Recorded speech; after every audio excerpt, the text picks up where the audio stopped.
ইমানে ভুল কৰিলে নে ৰাজকুমাৰৰ ওচৰত আমিনো ইমানে অপৰাধী হলে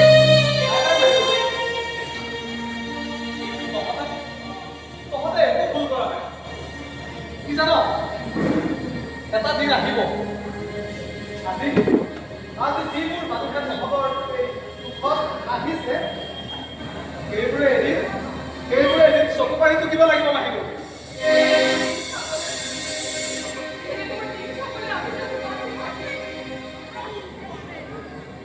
ইমানবোৰ দুখ কষ্ট লৈ মানুহ কেনেকৈ জীয়াই থাকিব দিনয় নহ'লে তই এটা কাম কৰ কি পুৰুষৰে তই মানে আক্ৰমণ যাওঁচোন মোৰ ওচৰলৈ যোৱাৰ কথা উলিয়াবি তই ভাল আছে জানো সি আগবাঢ়িব বুলি কৈছিলো মাহিৰ কাৰণ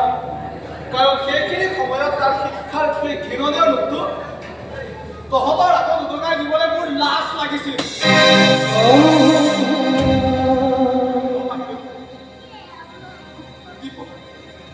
বহুত সলনি হৈ গ'ল মাহিৰ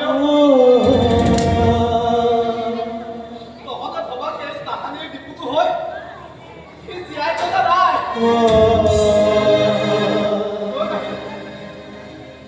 কি কৈছে জান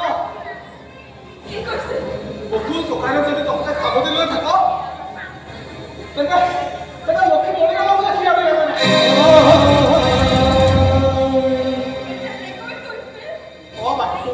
সি তেনেকৈ কৈছে কিয় নকব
কিন্তু আজি এই লক্ষীৰ মৃত্যুৰ যন্ত্ৰণা মই মনে মনে নাথাকো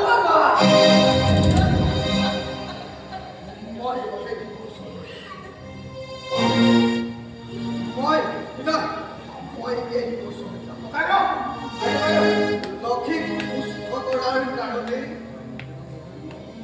মই তহঁতক ত্যাগ